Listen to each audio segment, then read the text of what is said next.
They gave me a number instead of a name. Intake anomaly 7 cinder null. That was what the form said, printed in Galactic Enrollment Authority standard font at the top of a trifold packet that also contained a room assignment, a meal schedule, and a one-paragraph explanation of what would happen to me if I attempted to leave Station Drevos before assessment was complete. The paragraph was polite. The last sentence was not. I folded the packet and put it in my jacket pocket. The intake clerk, a tall, pale green species I later learned were called Vorathi, with 4 arms and the bureaucratic aura of someone who had seen everything twice and found it tedious both times, watched me fold it with the expression of a person watching someone do something technically legal but aesthetically wrong.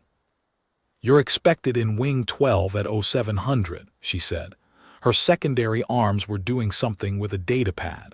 Her primary arms did not move. The assessment suite will be unlocked. SEREN 7 will begin calibration the moment you sit." "SEREN 7, I said. "The assessment system," she glanced up. "You'll have encountered nothing like it." I thanked her and went to find my room. The room was a cube. The bunk was a shelf. There was a viewport, but it showed only the station's inner ring, a long corridor of white light that curved slowly out of sight, like the inside of a bracelet someone had forgotten to close. I sat on the shelf and looked at it for a while. I was not tired. That was part of the problem, and had been part of the problem for 6 months. Whatever the thing had done to my sleep cycle when it fused with my physiology during the incident had left me with 4 hours a night, and the rest of the time just awake. Quiet, not anxious. Just present in the way that a rock is present at the bottom of a river, not going anywhere, not doing anything but very much there and shaped by the current, and indifferent to your interpretation of it. I ate the meal they'd left on the desk. I didn't know what it was, but it had protein and fat and something that tasted like overcooked carrot, and I'd eaten worse. I had eaten worse in a survival course outside Reykjavik in January, where the wind was cold enough to make your molars ache, and the food was military standard reconstituted protein that tasted like the idea of chicken rather than chicken itself. I had eaten worse in a transit hold between human space and the outer enrollment corridor, 6 weeks of recycled air nutrition blocks, and the faint background radiation that makes you feel strangely hungry even after you have already eaten. I had eaten worse in the 3 weeks after my son died, when eating felt like an administrative task you did because your body filed the paperwork and you signed off without reading it, and the food was whatever people brought to the apartment, which was well-intentioned and various and entirely without flavor, because flavor requires you to be paying a certain kind of attention that I was directing elsewhere. I slept 4 hours. I was at Wing 12 at 0640. The door was locked. I stood in the corridor and waited. The station hummed at a frequency you felt in your back teeth, not quite subsonic, not quite audible, the frequency of systems that are large and old and running continuously and have no particular opinion about whether you are aware of them or not. There were other intakes passing through the corridor. I watched them. A species I didn't recognize with a cartilaginous body structure and eyes arranged in a lateral band, moving with the particular careful deliberateness of someone in unfamiliar gravity. 2 beings I took for the same species, bilateral, roughly humanoid but with a waxy blue-gray integument and hands with 7 fingers, who were talking to each other in rapid low tones and stopping whenever they passed a wall panel, as though checking for something. A small group of 4-limbed beings so covered in bristle-like sensory structures that their faces were invisible, moving in close formation, clearly preferring to be near each other. Everyone had a number, everyone had a packet. The ones who were clearly veterans of this process. There were a few, 2nd or 3rd assessments, you could tell by the way they moved without hesitation, were reading their packets while walking. The ones who were new were holding them carefully, the way people hold things they haven't decided what to do with yet. At 0700 exactly, a soft chime sounded and the door opened. Wing 12 was not what I expected, which was itself not surprising, since my expectations by that point had been sandpapered down to almost nothing. I had expected something like a medical bay, cots, instruments, scanning arms, the standard apparatus of institutions that want to look inside you. What I got was a room the size of a small gymnasium. Walls and ceiling and floor were all the same seamless white, and the seamlessness was the first thing that registered as deliberate. No seams meant no anchor points, nothing for the eye to fix on and use to triangulate distance or scale. The room could be enormous. The room could be intimate. You had no reference except yourself and the chair. The chair was in the exact center. It was human proportioned, which meant someone had done their homework. The cushion was the color of things that want to appear neutral. It had no restraints. It had a small table beside it with a cup of water on it. The cup was ceramic. That surprised me more than anything else, the tactile specificity of it, the weight, the fact that someone had decided that the subject ought to have something that felt like something. I sat down. I picked up the cup and held it for a moment before setting it back. The ceramic was cool and slightly rough at the base and smooth at the lip, the way hand-thrown pottery is, uneven in the way machine-made things are not. I sat down. "Intake anomaly 7 cinder null," said a voice. It came from everywhere and nowhere, which is the architecture of a system that wants you to understand it has no single point of failure.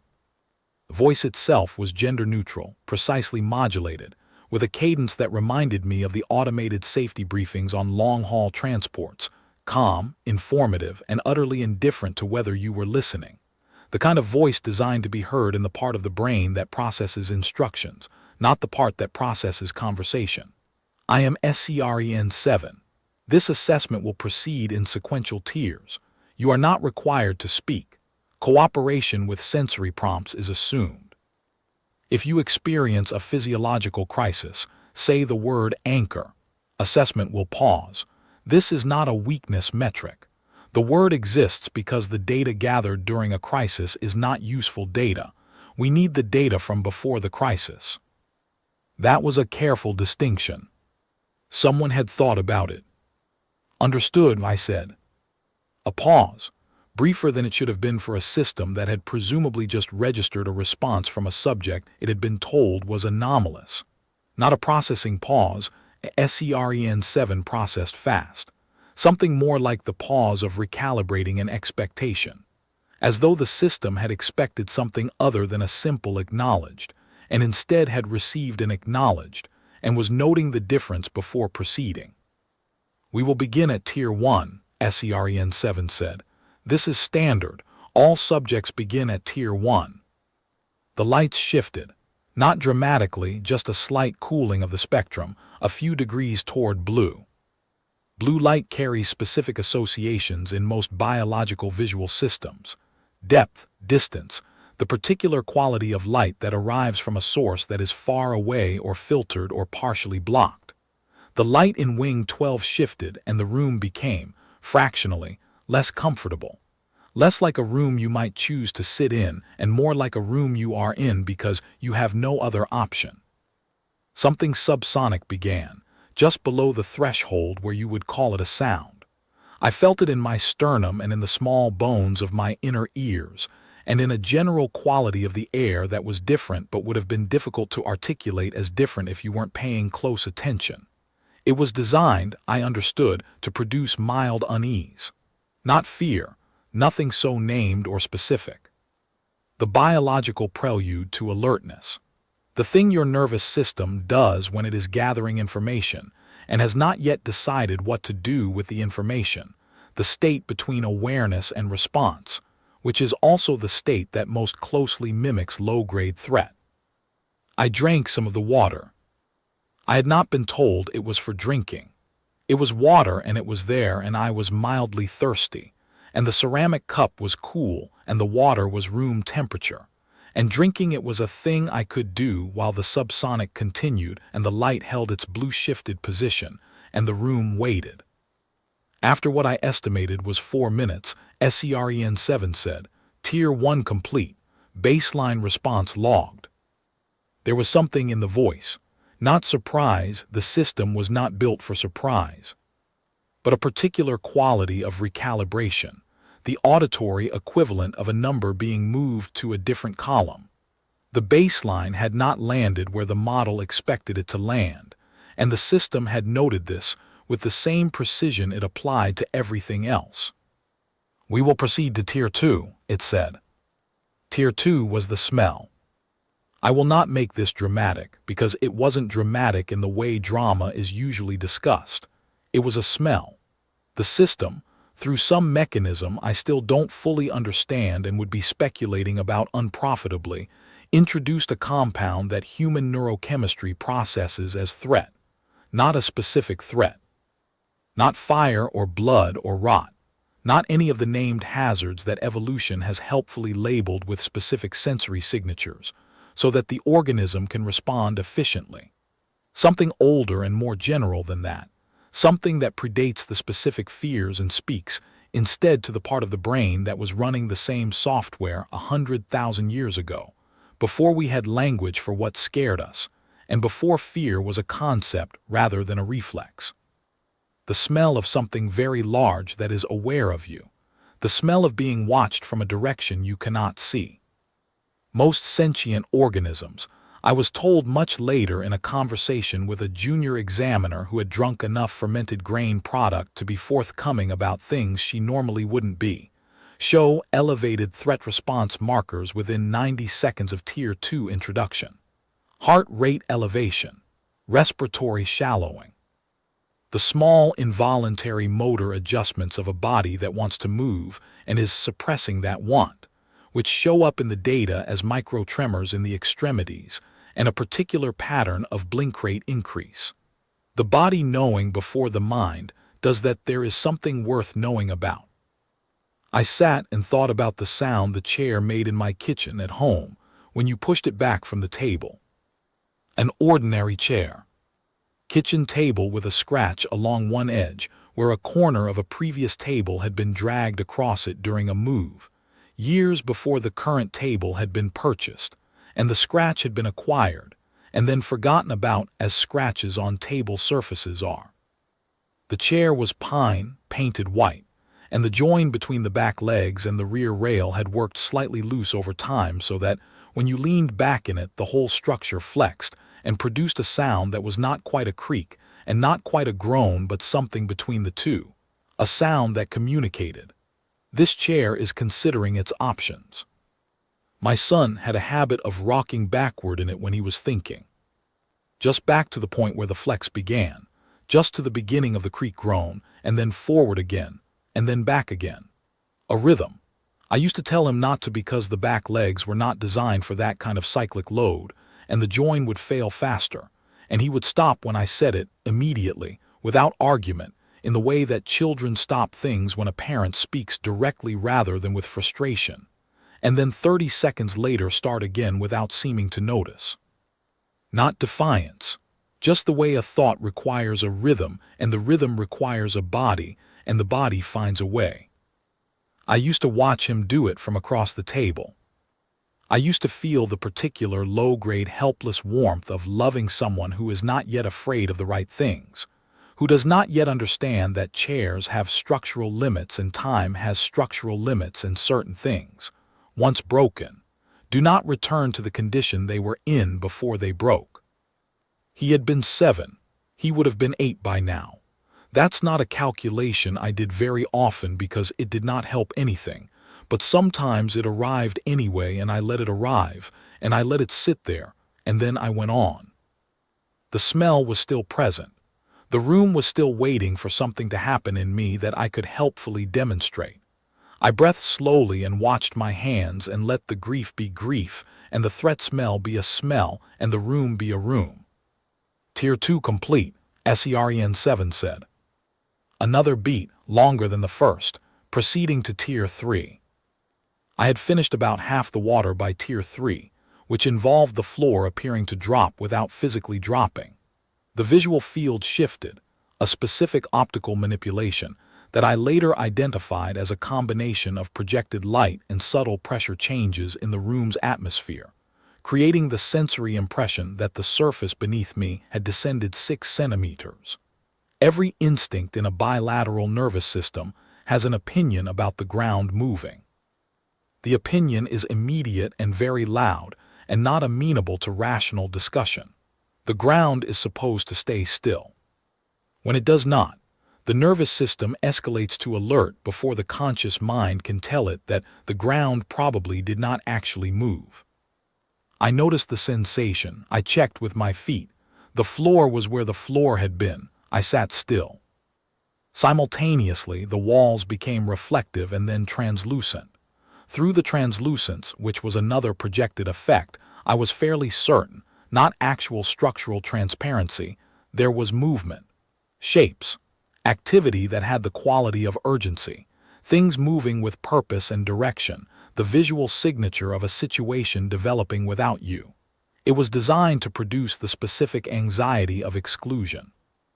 The worry that the world is happening and you are not in it, and you are failing, somehow, to be in it. And whatever is happening without you is important, and your presence here in this chair is costing you something. This is, I have since read, one of the more effective pressure points for most social species. The fear of missing the thing that matters. The fear that your absence from the group will be permanent and the group will not notice. I looked at the shapes through the translucent wall. They moved with their borrowed urgency. I thought about the incident, not with grief, not anymore, not in the way that shuts a person down and makes them unavailable to the immediate present. In the way that you look at a scar, which is to say with a kind of flat factual acknowledgement. That happened. That is what that looks like now. The scar maps a territory, it does not make demands. I had been, before the incident, a person with a certain confidence in the interior of his own body. The specific confidence that comes from years of treating the body as an instrument, calibrating it, training it, learning its limits and capacities, and the ways it responds under various kinds of pressure. I had been a person who trusted the instrument, who knew it reasonably well, who could distinguish between what it was telling him and what it was wrong about. The incident had revised that.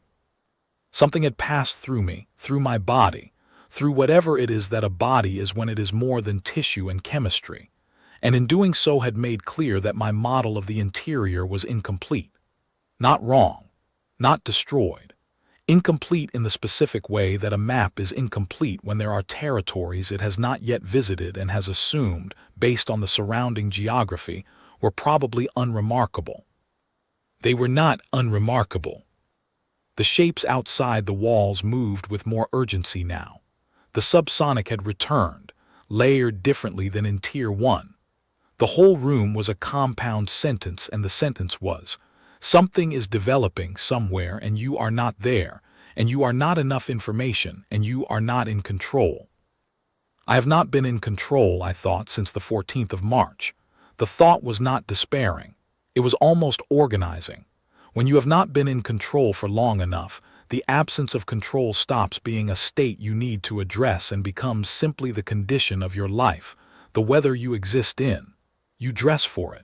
You carry what you need and set down what you can't use. Tier 3 complete, said SEREN 7, proceeding to Tier 4. The pause between 3 and 4 was longer than any previous pause. Not processing time, evaluation time. The system considering what it had received and deciding how to proceed. Tier 4 will require your cooperation with a directed prompt sequence, SEREN 7 said. You will be presented with a scenario. It will be detailed and sensory complete, the most complete simulation available within this assessment wing's capabilities. You are not required to engage, but the metrics are substantially more accurate when subjects engage rather than observe. The scenario is drawn from your intake file, the psychological annex. A pause. I want to note that subjects have the option to decline Tier 4 and proceed to assessment closure with the data from the first 3 tiers. This option exists. Go ahead, I said. The room shifted, not the walls, the room. The light changed in a way that light in a closed white cube should not be able to change, and I was somewhere else. Not entirely, not physically, but enough that the hindbrain received it as real, and the forebrain had to put in active, conscious effort to maintain the knowledge that it was not. The forebrain did this, but it took effort. A hospital corridor. The particular yellow-white of institutional lighting in a building that was designed to be functional at all hours and has been lit by fluorescent light for so long that the light itself has become part of the institution's identity, inseparable from what the institution is. The particular acoustic signature, hard floors and ceiling tiles, and the way sound moves in spaces that are about efficiency rather than comfort. The way a word said in a hospital corridor travels differently than a word said in a home. The faint smell underneath the antiseptic, the human smell that antiseptic cannot entirely cover, that you stop registering after the first visit and then register again every subsequent time because your nose remembers. I knew exactly where I was. I knew exactly when I was because the system had pulled it from my intake file, from the psychological evaluation I had submitted in the application process, from the document where I had, because they asked me to and because I believed it would be processed as data rather than used as a blueprint, written down what had happened on the 14th of March. I had written it in the spare, factual prose of a person filing a report, incident summary format. The kind of writing where you leave yourself out of it as much as possible and let the facts carry the sequence. The facts had carried it. SCREN7 had apparently received the facts and used them as the blueprint I had believed they would not be. The scuff marks on the floor at the corner were there. The fluorescent tube to my left that buzzed at a slightly different pitch than the others, a detail I had not consciously included in the report, had not consciously remembered until I was standing in this corridor, and the buzz was precisely as it had been, was there. The weight of the corridor, the specific accumulated weight of all the time I had spent in corridors like this one, in this specific one, over the months between the diagnosis and the 14th of March, was there. The system had not shown me my son. I want to be precise about this because it matters and because later, when the examiner reviewed SCREN7's report, he seemed to assume that was the mechanism, a reconstruction of a face, a voice, a specific moment of the kind that grief literature describes as intrusive. The system was smarter than that. It understood from the file or from its model of human psychology or from some combination of the two that the point of maximum pressure was not the moment of loss but the architecture around it. The corridors, the weight, the specific quality of time in a hospital when the outcome is known and the only open question is timing. What it showed me was the corridor leading to a door I would not open in the scenario, could not open. The door was there and I stood in front of it, and the knowledge of what was on the other side of it was complete and certain and present, and I stood with it the way I had stood with it in the real corridor, which was not with dramatic suffering, but with a very quiet and exhausting kind of patience. The patience of someone who has been asked to wait for something terrible and has decided that the best thing they can do is wait well. I stood in the corridor. I breathed. I let the corridor be a corridor and the closed door be a closed door. The system was patient. It held the simulation in place and waited for the response it expected, which was some version of withdrawal or distress or the particular quality of stillness that reads, on a biometric monitor, as a system under severe load. It waited 30 seconds, a minute.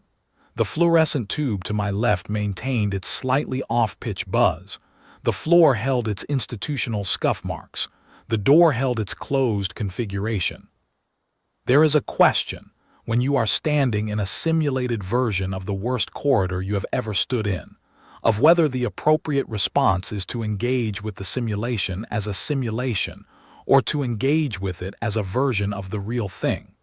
Most people, I think, would make the first choice, would hold the knowledge of artificiality in front of themselves like a shield and stand behind it and let the simulation run and think. This is not real. This is not real. This is not the real corridor, and I do not have to feel what I felt in the real corridor. I made the second choice. I had made it before I was fully aware I was making it, which is the honest version of how most choices that matter actually get made. I stood in the corridor and I let it be the corridor. I let it have the weight it actually had. I let the door be the door. I let the knowledge of what was on the other side be the knowledge of what was on the other side, complete and certain and present and making no demands, just existing, the way facts exist. I had done this before, not in a simulation. In the real building, over the months of the diagnosis and the treatment and the progressive narrowing of the prognosis, until the prognosis had only one direction. I had stood in corridors and let them be corridors and let the doors be doors and let myself know what I knew, and I had done this because the alternative, the strategic maintenance of hope past the point where hope was accurate, required more energy than I had. You use so much of yourself holding the inaccurate thing in place. You spend so much resource defending a position you cannot hold. And when the position eventually falls, which it eventually falls, you have nothing left. I had not kept hope past the point where hope was accurate. I had stood in the corridor, in the real corridor, and known what I knew and breathed, and then gone back into the room and been with my son, and been present in the way that a person can only be present when they have stopped using energy on the thing that cannot change and have redirected it entirely to the thing that is still here, still happening, still alive. That was the last month, the month before the 14th of March. Whatever else I carry from that time, I carry that. The simulation corridor waited. The simulation door stayed closed. I stood in front of it. And then, because the simulation required a response of some kind, and because there was only one true response, I put my hand on the door handle. I felt the cool of simulated metal. I breathed. I did not open it. I did not need to open it. I had already been through it. I knew what was on the other side. The act of putting my hand on the handle and standing there in full knowledge without flinching and without needing to flinch, that was the response. Not bravery, not stoicism in the performative sense. Just the action of a person who has learned that the things you know do not require you to collapse, and who has been to enough closed doors that closed doors are simply a feature of corridors, and corridors are simply a feature of places where people go when something important is happening. The grief was there. Of course it was there. But grief, I have found, does not actually require you to collapse. This is the thing I would not have believed before the 14th of March, and that I know now with the certainty of a person who has tested it against something worse than a simulation. Grief is not a structural failure. It is more like a weight that has been distributed into you, that you have learned the distribution of over time, that you carry in a way that spreads the load across enough of yourself that no single point gives out. You do not transcend it. You do not heal past it. You simply learn where it lives and you go about your day. And when you see a closed door, you breathe and you remember where you are and you take the next step. The corridor faded. The room came back, the white cube, the chair, the small table, the cup with a little water still in it. I took my hand off the door handle that was no longer there. I let it rest in my lap. I breathed. I drank the last of the water and put the cup down. Tier 4 complete, SEREN7 said. The pause was significant now, longer than any of the previous recalibrations. I sat and let it be significant. On the other side of the room, there was a one-way observation panel. I was quite sure, given the light differential at the far wall, something was being looked at carefully. I am going to proceed to Tier 5. SEREN7 said. I want to note that Tier 5 is not standard. Tier 5 is accessed when the first 4 tiers do not produce sufficient calibration data. What does sufficient mean? I said. A pause. It means the system has not yet identified your coherence threshold. The point at which your psychological architecture shows measurable fracture under applied pressure. Every sentient organism that has undergone assessment in this wing has such a point. The first 4 tiers locate it with varying precision. When a subject reaches Tier 4 and the calibration remains incomplete, the assessment proceeds to Tier 5. What does Tier 5 do? It applies direct neurological pressure to the identity continuity architecture, SEREN7 said. The philosophical core of the self, the sense that you are a continuous and singular entity across time, that the thing that woke up this morning is the same thing that went asleep last night, that the person you were before the incident and the person you are now are related by a thread that has not been cut. This is not, for most sentient organisms, an assumption that has been tested against direct contrary evidence. Most organisms carry it intact because they have never had reason to question it. The pressure we apply in Tier 5 is specifically designed to create that test. And most subjects, I said, find that the thread has not been as strong as they thought. Most subjects experience significant distress within 90 seconds, SEREN7 said. The distress is temporary and non-damaging. The architecture typically restores itself within minutes of pressure removal. I thought about the incident, about what it is like to be, for 17 uninterrupted minutes, uncertain in a way that has nothing to do with intellectual doubt and everything to do with the felt reality of your own existence. Whether the thing walking around inside your body is you, whether the warmth spreading through your chest is your adrenaline or something else's decision, whether the thoughts arriving in the space behind your eyes are thoughts you are having or thoughts that are being had through you. Whether that distinction, if there is a distinction, changes anything about how you should proceed. I had held that uncertainty for 17 minutes. I had been unable to resolve it. I had proceeded anyway. Go ahead, I said. Tier 5 was, as described, an attempt to make me doubt the integrity of my own selfhood.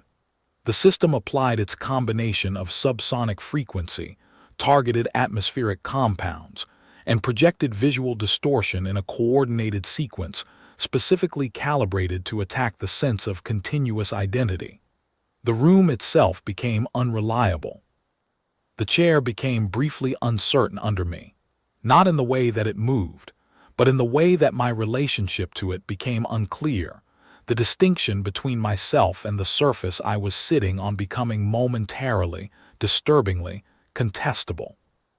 The walls pulsed at a frequency that corresponded to something in human neurological architecture that does not process well at that frequency, a kind of interference pattern in the system that monitors the boundary between self and world. For most subjects, this is a novel horror. I sat in the chair and watched my hands. This is not because I am made of different material. I want to be clear about this. I am not invulnerable. I am not an extraordinary specimen of psychological resilience. I am a man who has been through a specific kind of experience that happens to overlap almost exactly with what SEREN7 was trying to produce. The system was applying pressure to a structural member that had already been under more pressure than this for longer, without a support structure, without a protocol, without the word anchor available, and the member had held. You cannot cause the same structural member to fail in the same way twice if the first failure was caught before it became catastrophic, and the repair, if you can call it a repair, was a change in the architecture rather than a patching of the original design. The walls pulsed, the subsonic shifted. Something in the coordinated pressure began producing what I can only describe as an interior echo, a sensation of your own thoughts arriving a fraction of a second before you think them, which is both disorienting and, once you recognize what is producing it, interesting in a dry sort of way. This is what the system was doing with electromagnetics and atmospheric chemistry. This is what it felt like to have your temporal self-perception gently uncoupled from your sensory input stream. I thought, that's interesting. I watched my hands. They did not shake. Not because I was holding them still. I was not making any effort to hold them still, but because my resting state after 6 months of carrying something vast and unfamiliar and patient was quieter than the system's model of a human resting state. The model expected more noise in the system. There was less. 7 minutes. 8. At roughly the 9-minute mark, SCREN-7 did something with the visual field that I had not been prepared for, a moment in which the room appeared, with genuine perceptual completeness, to contain someone else. Someone sitting in the chair with me, or rather, occupying the chair in such a way that there was a question of whether the chair was occupied by one thing or two things that did not know they were two things. A direct confrontation of the continuity assumption, the suggestion that the narrator of your experience might not be a singular narrator. I sat with it, I breathed, I was here. Whatever else was here was also here, or not here, but either way, the here was unambiguous. I was still the one holding the ceramic cup. I was still the one who had folded the packet. I was still the one who had walked down a hospital corridor and breathed. Tier 5 complete, SCREN-7 said. The pause that followed was the longest yet. I heard or felt, through the floor, a change in the station's ambient frequency. Something had been accessed or initialized, a system coming to attention. "One moment," said the voice. "I am consulting the Tier 6 protocol." I had not known there was a Tier 6. While SCREN-7 consulted, a door opened at the far end of the room. Through it came Enrollment Examiner Veth Oralis.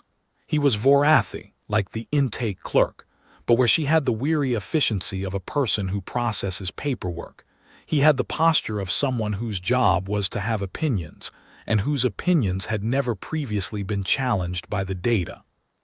He was tall even for a Vorathi, with the precise and deliberate movement of someone who is accustomed to being observed, and has decided, over years of being observed, exactly what he wants to communicate.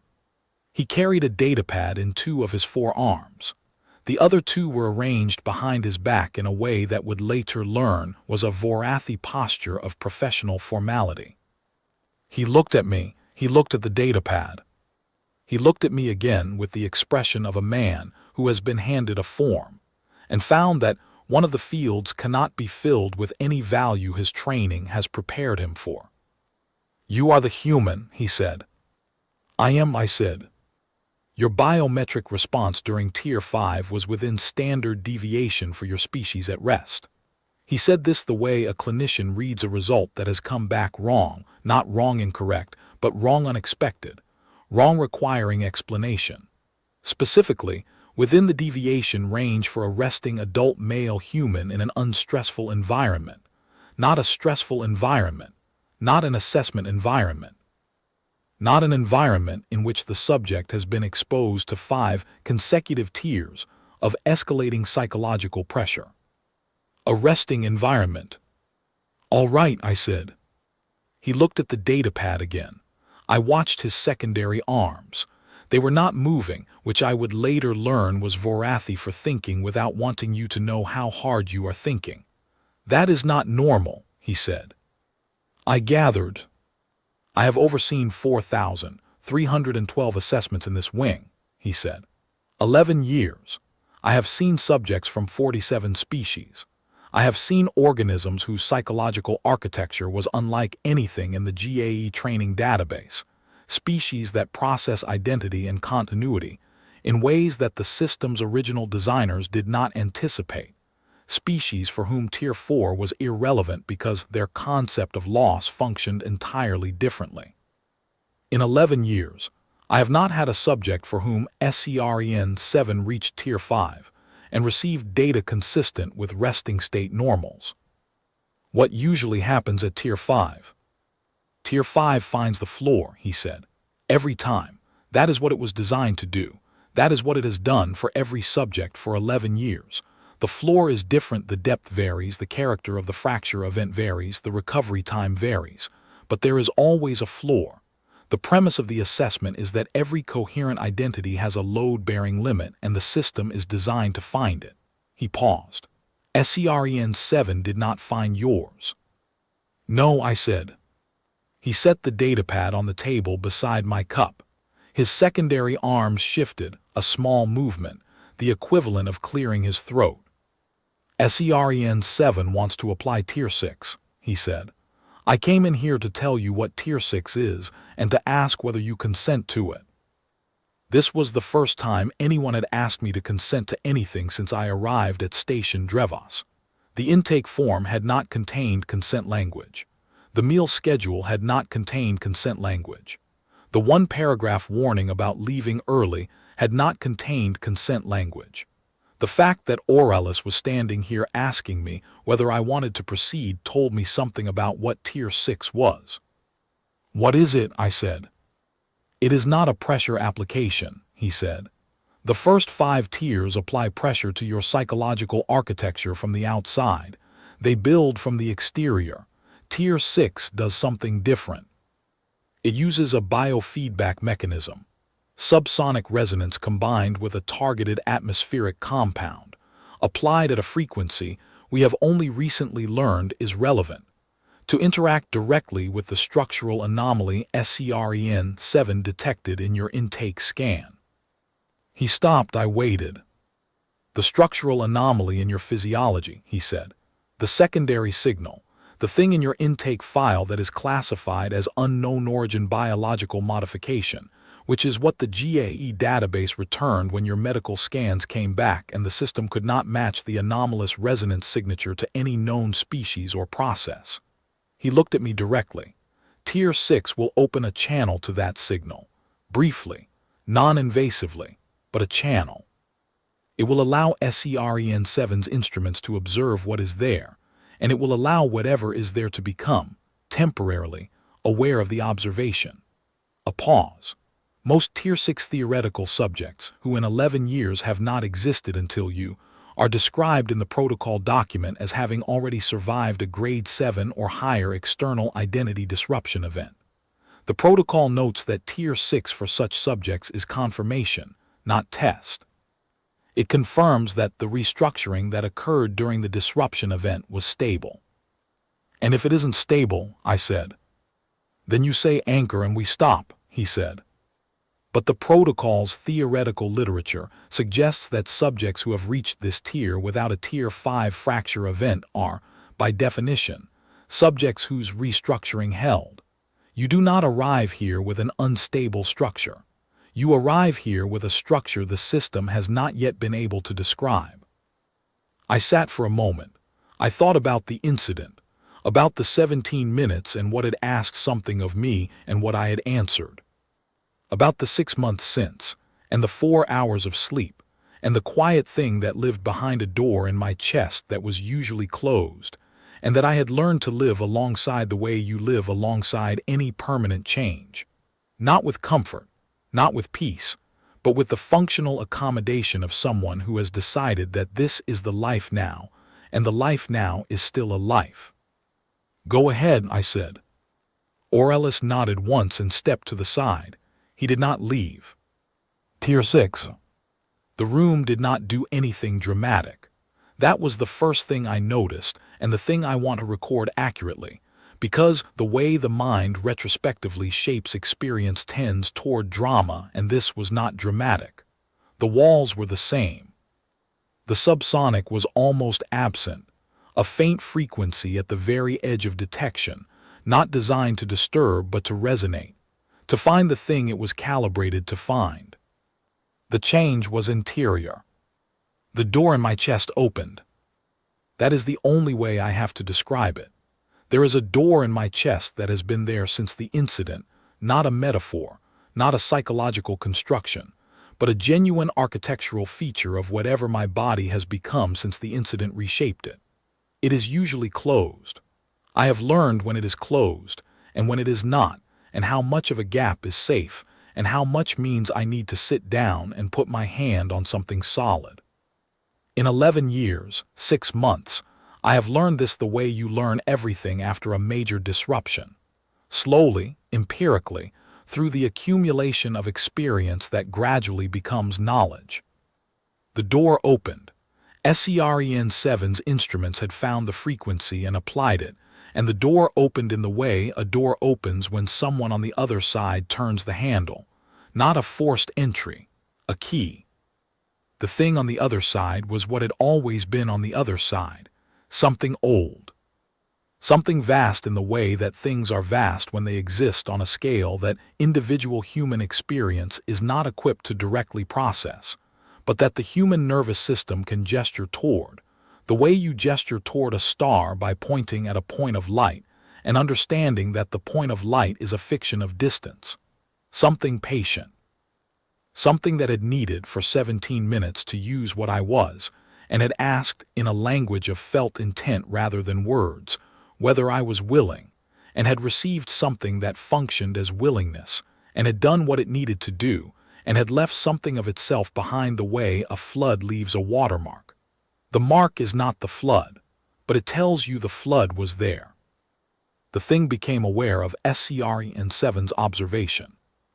I felt that awareness, not as words, not as communication in any translatable sense, but as the quality of something very large noticing something very small noticing it, and finding this neither threatening nor significant, and returning to its patience. It was like standing next to something immense that is trying, very carefully, not to startle you. I put my hand on the table. I pressed my thumb against the ceramic of the cup. I felt the faint roughness at the base, the smoothness at the lip. I was in the chair. I was still the one in the chair. The door was open, but the room was the room, and the cup was the cup, and Oralis was standing at the far wall with his secondary arms very still, and his primary arms gripping the datapad, in a way that suggested he was gripping it because he needed something to grip. 3 minutes approximately. Then SCREN7 closed the frequency, and the door closed, and the thing on the other side returned to wherever it had been, and Wing 12 was just a white room with a chair and a small table and an empty ceramic cup. Tier 6 complete, said SCREN7. Assessment complete. The silence that followed was different from the previous silences. The previous silences had been SCREN7 consulting its models and finding its numbers didn't match. This silence was something else. This was the silence of an assessment system that had reached the end of its design function and was looking at its output and understanding that the output was both conclusive and unprecedented. SCREN7, said Oralis. His voice was controlled. Classification recommendation. Unable to classify under standard schema, said SCREN7. The subject's coherence architecture is intact. No fracture events recorded across any tier. Tier 6 resonance confirmed the presence and stability of the structural anomaly identified at intake. The anomaly is non-hostile, non-pathological, and does not interfere with the subject's autonomous psychological function. In the assessment system's 11-year operational record, this configuration does not appear. A pause that felt, for the first time, like something other than processing time, like a system sitting with a result, recommending provisional application of classification Kethnalopen. Oralis was quiet for several seconds. That classification has not been used since the form was created. That is correct. It was created as a placeholder for a theoretical subject type the original designers believed would not be encountered in practice. That is also correct.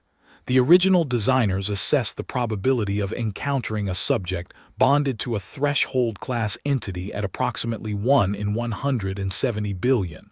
The encounter has occurred. Another pause. The probability assessment was not wrong. It was simply applied to too small a sample. Oralis set down the datapad. He looked at me for a long moment with the expression of a man who has just had a door open in his own understanding of things he thought he understood. You are aware, he said slowly, that I cannot place you in any standard academic track. I figured, I said. Your biometrics are human. Your psychological architecture reads as human with non-standard restructured coherence. Your response to assessment was consistent with a human adult who has experienced significant adversity and has, he paused, apparently searching for the right framing, organized around that adversity, rather than fracturing under it. Yes, I said. but SEREN-7's instruments also confirmed, during Tier 6, a secondary resonance signal consistent with what this facility's taxonomy classifies as threshold class. A traveling entity of the type our astronomical instruments have detected at cosmological distances, a thing we have data on as an astrophysical phenomenon. He said this last part the way a geologist might say, and the impact crater suggests the meteorite was approximately the size of a small city. Just reporting the data, declining to editorialize. We have not had prior occasion to detect it at the scale of one individual. And now you have, I said. And now I have. He picked up the datapad again, looked at it. Did not show it to me this time, not because he was hiding it, I thought, but because he was still looking at it himself. The closest classification we have for your current status is observer-bonded. It was written in a theoretical paper 40 years ago by an enrollment authority researcher who was speculating about what would happen if a threshold-class entity briefly inhabited a sentient biological host and departed, leaving structural residue. The researcher noted that such a host would be, by definition, no longer standard, not damaged, not enhanced in any quantifiable way, simply restructured, and that the restructuring would make the host's coherence architecture unlike anything the standard assessment battery was designed to evaluate. He looked up from the datapad, gave the classification its name, observer-bonded. Her theory was that a being who had briefly been in the presence of something that vast from the interior would have a fundamentally different relationship to the question of their own limits. Not that they would have no limits, but that the reference point for limits would have shifted. The thing they measured themselves against would be different, and that difference would be, he paused again, difficult to detect using a system designed to find fracture points. Because the place where fracture might have occurred had already been tested by something the system cannot replicate and had not fractured. He folded the datapad against his chest. His secondary arms unfolded briefly and then folded again. I would learn later that this was a Vorathi expression of professional respect. The secondary arms extending and retracting was something Vorathi did when they encountered something that had exceeded their previous model of what was possible and were acknowledging the gap. You will receive your room assignment, he said. Wing 12 will submit its report to the enrollment committee. The committee will convene, a slight pause, carrying something that I think was the Vorathi equivalent of a dry smile. Under unusual circumstances, since the last time this committee was convened for an observer-bonded intake was never, your track assignment will be determined. You will report to general orientation tomorrow at 0800.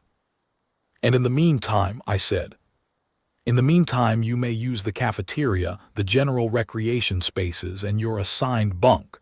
You are not to discuss the specifics of your assessment with other intakes until your classification is formally filed.